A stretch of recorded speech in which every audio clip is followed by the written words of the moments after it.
lakes normally have water in them. But Lake Gairdner, usually a dry salt lake in South Australia, currently has about 50 millimetres of water in it, according to Emirates Team New Zealand land speed pilot, Glenn Ashby, who has just been to see the lake for the first time in preparation for the setup of the world record attempt.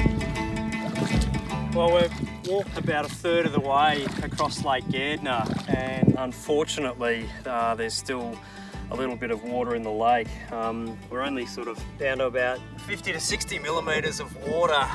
The surface of the salt now is just really smooth, not many imperfections, but has these little layers of almost like broken glass. If you're walking in bare feet at the moment, you would absolutely cut your feet to shreds. So I'm not really sure what that would do to the tyres of the lanyard. It might provide really good grip, or also might chew the tyres out really quickly. So when this surface eventually dries out, we'll be able to get the lanyard on the surface and actually give it a run. But right for the moment, with this amount of water in the lake, we're probably still a few weeks away, unfortunately, from being able to have a dry surface.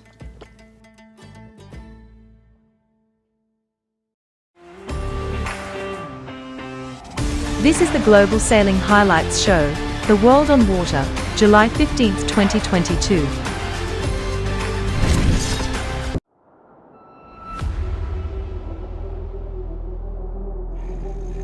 After a beautiful sunny start, the fleet in the second edition of the Hellenic Ocean Racing Club's Aegean 600 is flying around the racecourse, with the fleet leaders passing the halfway point of the race at the northeast end of Rhodes. It's extremely impressionable. Of course, then you get this really nice historical aspect playing in with the mythology of the waters that we're sailing in.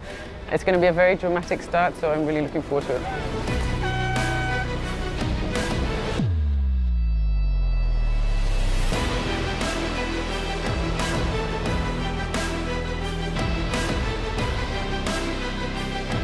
We are here for the second time, so it's not a new race for us.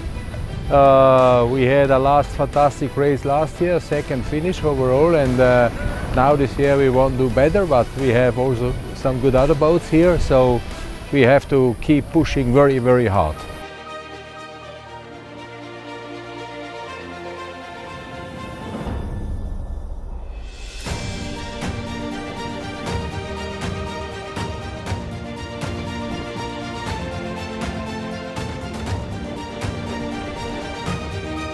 The crew feels really nice. For most of us, it's the second time that we race the Aegean 600. We expect more wind this year, and so we're super excited and pumped up for that. I think it's going to be a really nice race and hard race, and gives you lots of thrills and lots of challenges.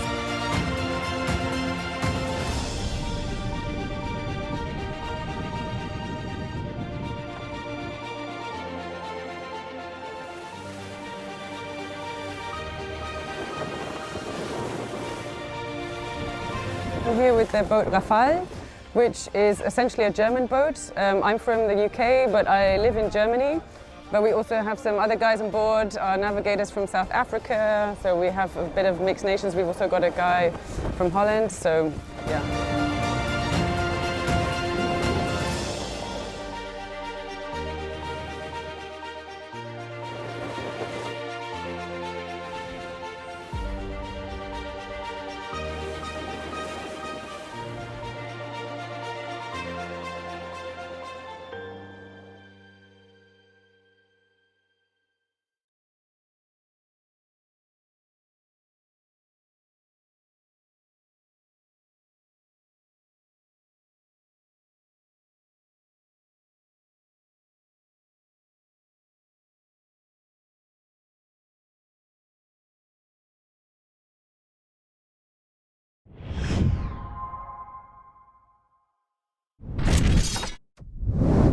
After 33 years in Formula One and 24 World Championships under his belt, Geoff Willis returns to sailing to join INEOS Britannia as technical director, with the goal of bringing the America's Cup back to England.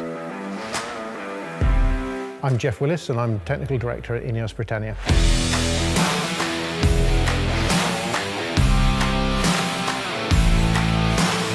I've always been interested in engineering, science, maths, physics, I went to university, studied a broad engineering degree, really liked the math side of it, so really got into aerodynamics and thermodynamics. Out of the blue, got contacted by somebody who was looking for a hydrodynamicist to work on an America's Cup project, and thought, what a fantastic opportunity.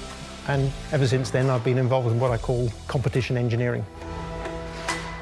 It was a Blue Arrow syndicate, and that had come together just after the Perth '87 America's Cup. During all the negotiations about racing in, having to race a monohull against a catamaran, we came up with this fantastic concept of the Blue Arrow foiler.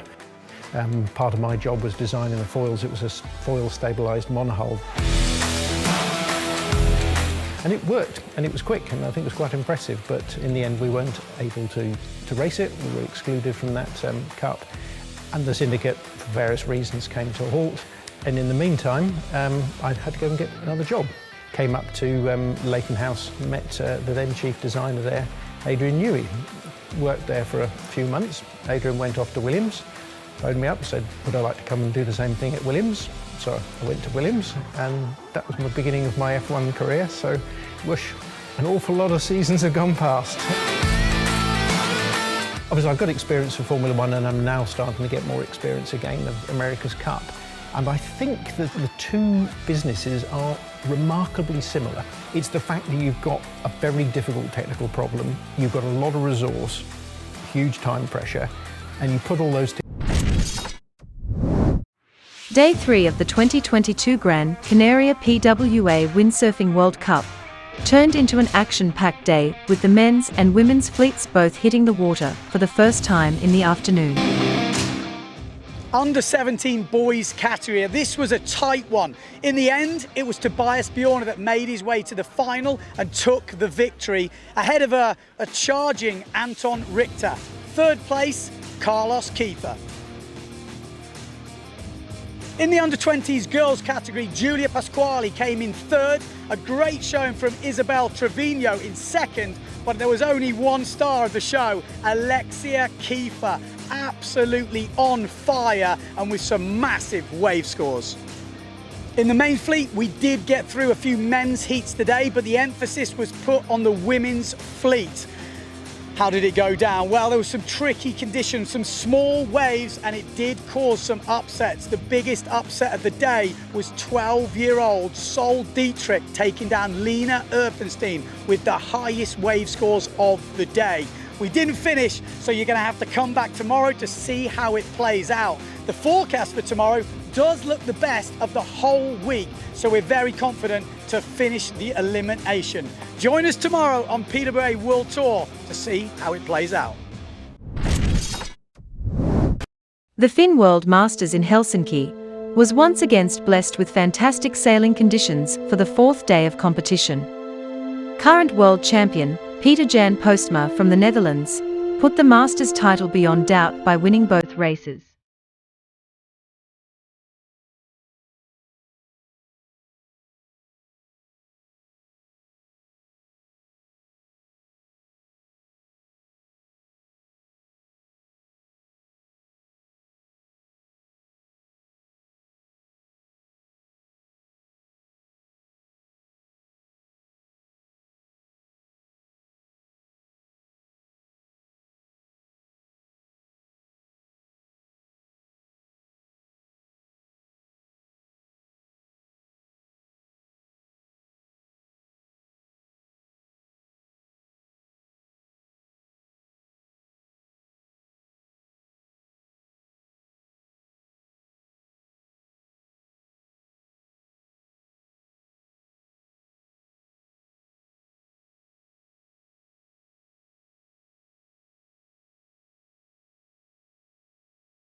The Class 40 Paprec Archaea boat, skippered by Johan Richem, has been launched. This new Class 40 will allow Johan to defend his title on the Rum route in November 2022. On est à Port-Médoc aujourd'hui et je suis super content parce que c'était la mise à l'eau du Classe 40 ce matin qui s'est super bien déroulée. C'est un événement assez important pour nous parce qu'on a vraiment eu une mission commando pour terminer ce chantier dans les temps pour pouvoir être au départ de la Dream Cup à Cherbourg le 17 juillet. Et toute l'équipe s'est pliée en quatre, que ce soit chez Lalo Multi ou chez Paprec Archaea. Du coup, voilà, une grosse mission d'équipe. Comme on voulait que ça soit enfin, on va dire, un projet sportif avec des objectifs, on est en plein dedans. On n'est pas déçus. Et la mission n'est pas terminée. Il faut maintenant finir ce bateau, mettre des voiles, les tester demain, convoyer à Lorient, puis convoyer à Cherbourg. Voilà, valider tout ce qu'on a fait. Donc la job list est encore très très longue et les journées beaucoup trop courtes.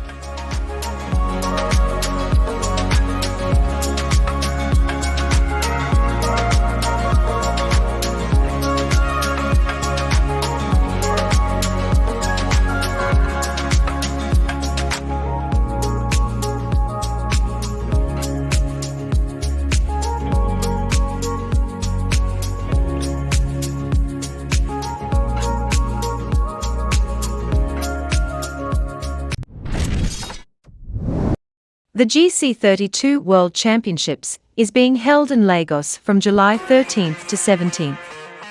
11 boats are fighting out the title and the America's Cup teams will be working hard on coming out on top. GC32 World's coming up, big event, 11 boats in the fleet. Should be some fantastic racing, great sight for everybody to watch. Can't wait for it. Yeah, I can't wait to be back here in Lagos. We love this place, stoked to be here.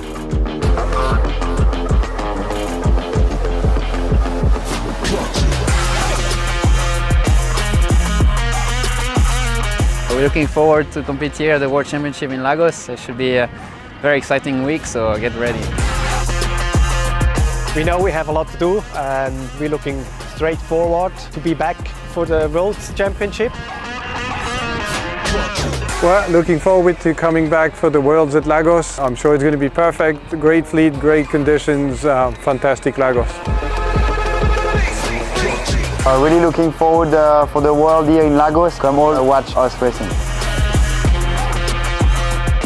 The Worlds will be awesome, so see you for the Worlds 2022.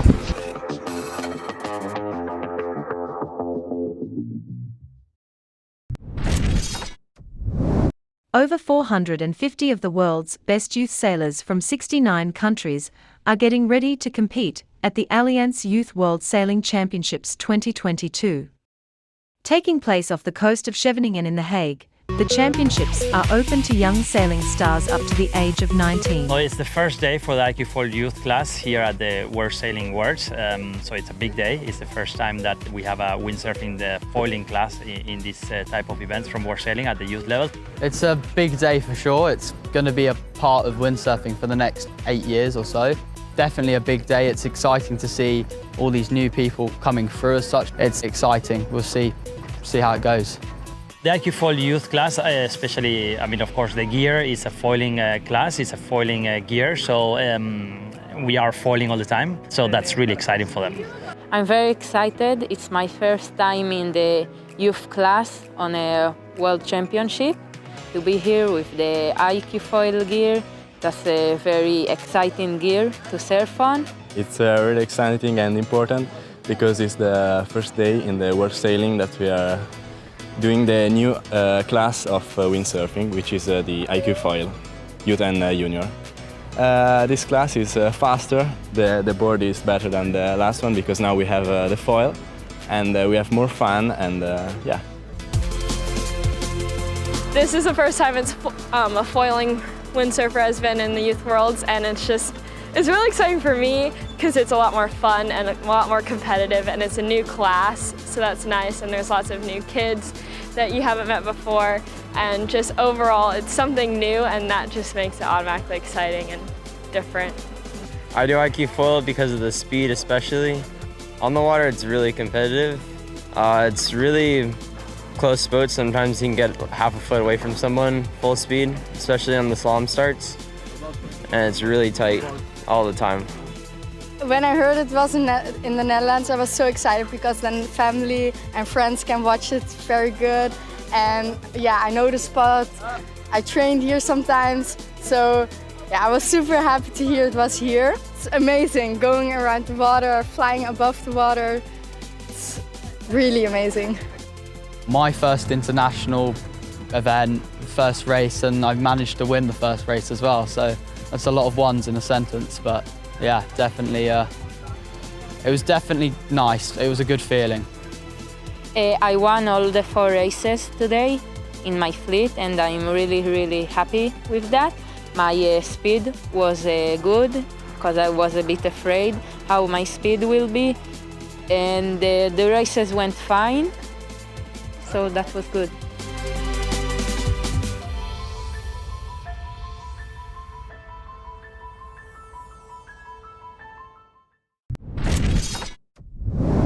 Last week, Jean Genie, GBR42, with Elliot Hansen, Andrew Palfrey, and Sam Haynes, won the 5.5-meter World Championship in Hanka, Norway.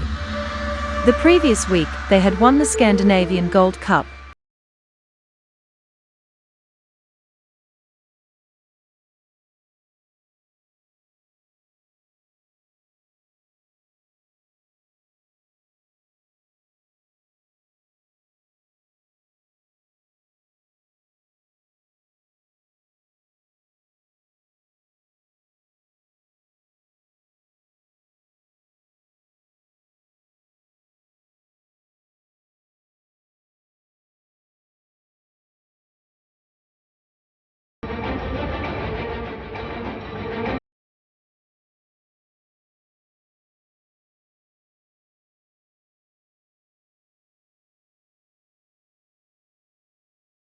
So yeah, here we are. It's pretty surreal.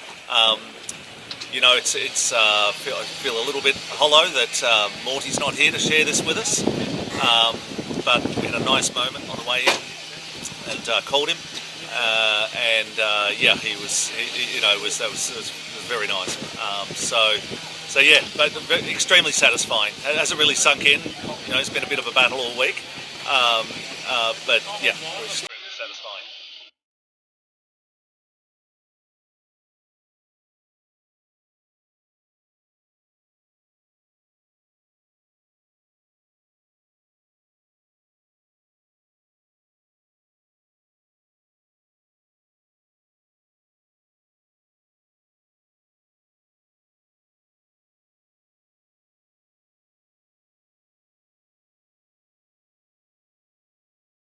Again, just excited, but again, sort of feel for Morty, and that he couldn't be a part of the actual action here the last few days.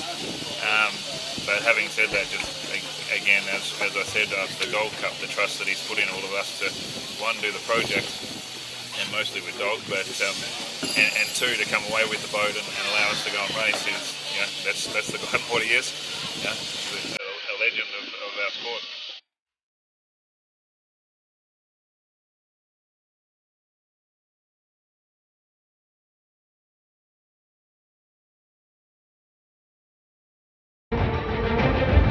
Overwhelming feeling right now is kind of just relief. You know, we had a stinking day one, partly forecast, and also made our lives hard from there on. But you know, the pressure was on us from there, and yeah, to come away with a victory after some, you know, we didn't really have any other slips left in us after that day one, and we kind of haven't really made any. So you know, it's great to sail with these guys. A real pleasure to have some experienced shoulders out on the rail, and you know, the boat was seamless really in the conditions. Nothing went wrong. The boat was going quick, and yeah, as soon as that happens, it's pretty easy for me to stick it in a place where you know it's easy to make gains in the right place on the racetrack. It was really nice as the crew only came together a day or 2 before we got to Norway, but clicked instantly, and that always makes your life a lot easier. You know, the comms were good. They were all quite similar in terms of that. There's no hot-headedness on the boat, and when the pressure comes on, I kind of felt like we improved performance rather than wilted away, which is, you know, a real strength as a team. Yeah, and you know, there's no secret that the boat is performing very well relative to the rest of the fleet when the breeze is up.